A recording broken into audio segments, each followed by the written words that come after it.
I am Will Scott. We are recapping an eventful first round here on NBA. Now, round one in the books. We're going to break down every selection. It was a couple of surprising moments there in the first round. This was not a surprise. Victor Wembanyama going number one overall to the San Antonio Spurs, the best prospect since LeBron James. We knew he was going to be a Spur since the draft lottery last month. Now it is official. Wemby going to San Antonio. There are some questions today about what Charlotte was going to do at number two. In fact, earlier today, Scoot Henderson was, I believe, minus 450 to be the number two pick. It was back and forth on the betting odds in Vegas between him and Miller, but Brandon Miller is the pick, and Scoot Henderson probably the better prospect, but Brandon Miller the better fit in Charlotte next to LaMelo Ball. So that meant Scoot Henderson fell to number 3 overall. In my opinion, clearly the second best player in this class.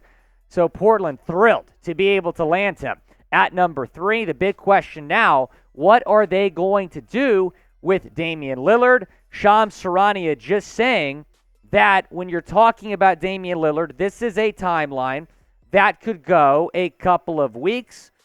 He has no interest in a rebuild. So we'll see what happens with Damian Lillard over there in Portland. Amin Thompson, the pick for the Rockets at 4. The Rockets, a clear winner from this draft tonight. We'll tell you who they took at pick number 20 here in a second. But they get the most athletic guard in this draft. He's kind of a mystery because he played overtime elite. Not a whole lot of people watch this guy play. But if you watch the tape on Thompson, this guy has all the tools to be a really solid player. Kind of reminds me of Russell Westbrook. Just has to work on that shooting ability. His twin brother, Ausar, going right after it, number 5. What a amazing moment for the Thompson family. Ausar going number 5 overall to the Detroit Pistons. I think the top 4 picks were kind of solidified when this draft began. The question was, what was Detroit going to do at number 5? They go with Ausar Thompson. Who's going to have the best career in this draft class? It's hard not to say Wemby. Outside of Wemby, I feel like Amin Thompson might have the highest ceiling. Let me know down in the comments section who's going to have the best career in this draft class. Anthony Black to the Magic at number 6 overall. There was a lot of speculation that the Mavericks, or I should say the Magic, were going to take a guard. They do so in Anthony Black from Duncanville, Texas, in the Dallas area. He goes to the Orlando Magic. The Magic had 2 pretty high picks tonight. We'll tell you they took at number 11 later on. There was a trade here, the number 7 pick. The Pacers trading back 1 spot. They get 2 future second-round picks. The Wizards move up 1 spot to take Bilal Coulibaly from the Metropolitans 92. Yes, Victor Wembanyama's teammate, and his stock rose significantly over the last couple weeks. I feel like in large part because the world was watching Wemby, and they're like, oh, this Coulibaly guy can kind of play as well. He goes number 7. That might be a slight reach, but Washington felt like they needed to trade up 1 spot to get him. The Wizards have made some questionable moves in the past couple of days. Jarris Walker, really like this pick from the University of Houston, was one of the best freshmen in the country in college basketball. The value here for the Pacers is really good. I thought he might go number 5 to Detroit. He falls to number 8. Love this prospect. Taylor Hendricks, the big man / wing out of UCF, can probably play both the 4 and 5, but he's phenomenal. You look at his capability as a rebounder, as a rim protector, and as a shooter. That guy can stretch the floor, which is really what you want out of a big man in the NBA in today's league. Another trade here. The Thunder trading up 2 spots to select Cason Wallace at number 10. The Mavericks do indeed move that number 10 pick. A lot of talk they were going to do that after Hendricks went off the board at 9. I think he was kind of the dream target for Dallas. They move back, and they get, we'll tell you the Mavericks took here in a second. But Cason Wallace, the pick here for the Thunder, they trade up 2 spots to take the Kentucky guard. And then Jet Howard, the selection for the Orlando Magic. Yes, Juwan's son. And the Michigan product going here, number 11. So they do take the Michigan wing here at number 11 overall, the Miami Florida native. The Mavericks went with Derek Lively II. I love this pick for Dallas, probably the best defensive big in this class. The Mavs needed a big man, and they needed defense. They got both in Lively II, trading back 2 spots, end up getting him anyway. How about this pick? Grady Dick from the University of Kansas going here at number 13 to the Toronto Raptors. I love this selection for Toronto. I got a chance to watch this guy play in person. He's pretty tall, man. I mean, 6'7", and can really elevate as a scorer. Good mid-range jumper, also a good three-point shot. Speaking of three-point shots, how about Jordan Hawkins, one of the best shooters in this class, led UConn to a national championship. He's the last pick in the lottery, went number 14 overall to the New Orleans Pelicans. And then Kobe Buffkin, the Michigan guard. A couple Michigan guys going here. Jett Howard, number 11. Kobe Buffkin, number 15, to the Atlanta Hawks. We've had you covered tonight with our live draft coverage. We're also going to have you covered during free agency, so be sure to subscribe to the channel if you want to continue to get NBA news and rumors. Keontae George, the Baylor guard, was one of the best freshmen in the country, 5-star recruit. Played at Baylor, had a good season with the Bears. The Utah Jazz had a great night tonight, taking Hendricks and George.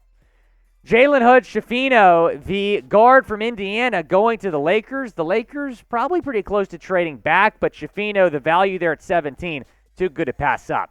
How about this from the Miami Heat? Jaime Jaquez Jr. from UCLA had a phenomenal 4-year career at UCLA. You normally don't see seniors get picked this high, but Jaime Jaquez Jr. too good to pass up, and I think producer Sam would agree. He kind of fits into that Heat culture they got going on in Miami. Meanwhile, Braden Podziemski staying out west, the Santa Clara product, being drafted by the Golden State Warriors, could be a Jordan Poole replacement. This is the steal of the draft. Cam Whitmore going to Houston Rockets. There was a lot of talk that the Rockets might target him at number 4. They end up getting him with their second pick at number 20, and they acquire this pick in the Eric Gordon trade at the deadline.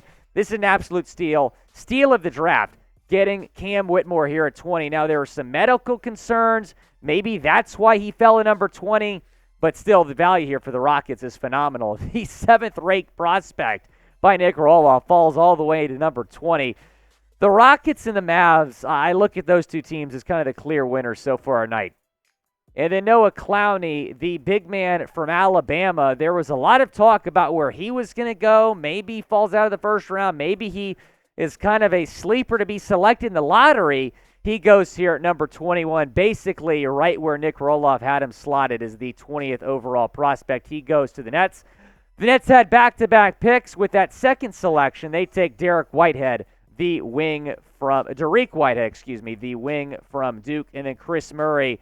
Love this pick. Nick Roloff knows ball, man. The 23rd overall prospect from Nick Roloff goes to the Portland Trailblazers. So great night for Portland as well. I think they're a winner tonight, taking Scoot Henderson at 3. 20 picks later, taking Chris Murray, who put up 19 points per game at Iowa this past season, the twin brother of Keegan Murray. This was unbelievable. The Mavericks did not have another pick after Derek Lively. They trade back in this draft, back into the first round. They get Rashawn Holmes. They use that TPE that they acquired in that trade with Oklahoma City when they moved 2 spots back. They also get Olivier Maxence Prosper from Marquette. Taking a look at the numbers here, 21st overall prospect, 7th rated wing by Nick Roloff. The Mavericks had a phenomenal night tonight.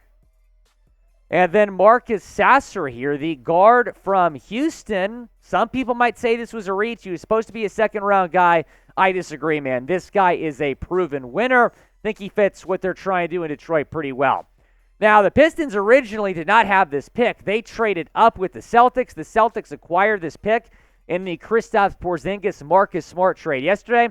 The Celtics traded back, and then they traded back again. Brad Stevens is just obsessed with getting second-round picks tonight. I don't know what's going on over there in Boston. And I'm being told by producer Sam Brown, they just traded back again from 34. Unbelievable. We'll fill you in later on our entire draft recap. Marcus Sasser's a Detroit Piston. We know that right now. Ben Shepherd, the guard from Belmont, one of the best shooters in this class. Good value pick here, I think, for the Pacers, getting him at number 26 overall. And then Nick Smith Jr., who about a week ago was projected to be a lottery pick. He falls to pick number 27. So Charlotte did not get a guard at number 2. They went with Brandon Miller over Scoot Henderson. They still get a really good guard here in Nick Smith Jr., who's a highly touted recruit coming out of high school last year. Bryce Sensabaugh, the wing from Ohio State, going to the Jazz at pick number 28. So the Jazz had 3 first-round picks. They certainly made the most of them. Julian Strawther, a lot of fun watching this guy at Gonzaga. He goes to Denver here, the defending champs, getting him at number 29. And then the Clippers at pick number 30, the last pick of the first round, taking Kobe Brown, the wing from Mizzou.